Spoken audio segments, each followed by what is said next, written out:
Hello എല്ലാവർക്കും ഇഷ്ടം മാത്രം പുത്തൻ പ്രൊമോ വിശേഷങ്ങളിലേക്ക് സ്വാഗതം. അപ്പൊ നമ്മുടെ ഇഷ്ടം മാത്രം പരമ്പര ഇപ്പോൾ ഭയങ്കര ഷോക്കായിപ്പോയി അല്ലെ.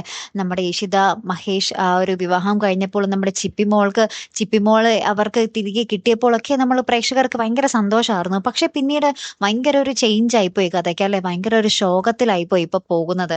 നമ്മുടെ മഹേഷ് ഇപ്പോൾ ഭ്രാന്ത് പിടിച്ചൊരു അവസ്ഥയിലാട്ടോ. അപ്പോൾ ആ ഒരു അവസ്ഥ തന്നെയാണ് നമുക്ക് ഇന്നത്തെ ഒരു പ്രൊമോയിൽ നമുക്ക് കാണുവാൻ സാധിക്കുന്നത് കേട്ടോ. നമ്മുടെ ചിപ്പിമോള് നമ്മുടെ മഹേഷിനെ നോക്കി കുറച്ച് കളിയാക്കി ആ ഒരു തമാശയൊക്കെ പറയുന്നുണ്ടെങ്കിലും മഹേഷ് ഭയങ്കര സീരിയസ് ആയിട്ടാട്ടോ നമ്മുടെ ചിപ്പിമോളുടെ അടുത്ത് ഇങ്ങനെ പ്രതികരിക്കുന്നത്. അപ്പൊ നമ്മുടെ ഇഷിത ഇതൊക്കെ കണ്ടിട്ട് ഇങ്ങനെ പറയുന്നുണ്ട്, എങ്ങനെയാണെങ്കിലും മഹേഷിന് ഉറപ്പായിട്ടും ചിപ്പിമോളെ നഷ്ടമാകും എന്ന് പറയുന്നുണ്ട്. അതിനുശേഷം നമ്മുടെ ഈ ഇഷിത നമ്മുടെ മഹേഷുമായിട്ട് സംസാരിച്ച് എന്താണ് പ്രശ്നം എന്നുള്ളത് കണ്ടെത്താൻ വേണ്ടി ഇങ്ങനെ കുറെ ശ്രമിക്കുന്നുണ്ട്. എന്നിട്ട് നമ്മുടെ ഇഷിത ചോദിക്കുന്നുണ്ട്, ഒന്ന് പൊട്ടി കരയണമെന്നുണ്ടല്ലേ, എന്തേ കരയാത്ത, ഈഗോ സമ്മതിക്കുന്നില്ലേ എന്നൊക്കെ പറഞ്ഞ് നമ്മുടെ മഹേഷിനടുത്ത് കുറെ സംസാരിക്കുന്നുണ്ട്.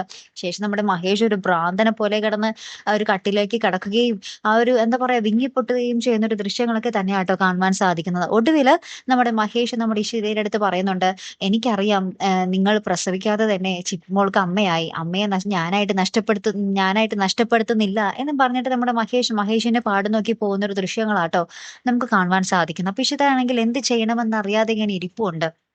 മഹേഷ് പറഞ്ഞത് വേറൊന്നുമല്ല, അല്ലെങ്കിൽ ഡിവോഴ്സ് ചെയ്താലും, പക്ഷെ ചിപ്പുമോൾ ഉള്ളത് കൊണ്ട് മാത്രം ഇഷിതയെ ആ ഒരു സ്വന്തം ജീവിതത്തിൽ പിടിച്ചു നിർത്തിയിരിക്കുന്നു എന്ന് മാത്രമേ ഉള്ളൂ എന്നാട്ടോ.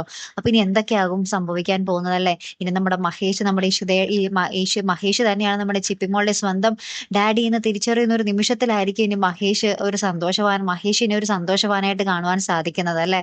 എന്തായാലും നമുക്ക് നോക്കി കാണാം. അപ്പൊ ഇതുപോലെ പ്രൊമോ റിവ്യൂസിനും എപ്പിസോഡ് റിവ്യൂസിനും ഒക്കെ നിങ്ങൾ മറക്കാതെ ചാനൽ സബ്സ്ക്രൈബ് ചെയ്യുക. അടുത്തൊരു വീഡിയോയുമായി വരുന്നത് വരയ്ക്കും ഗുഡ് ബൈ.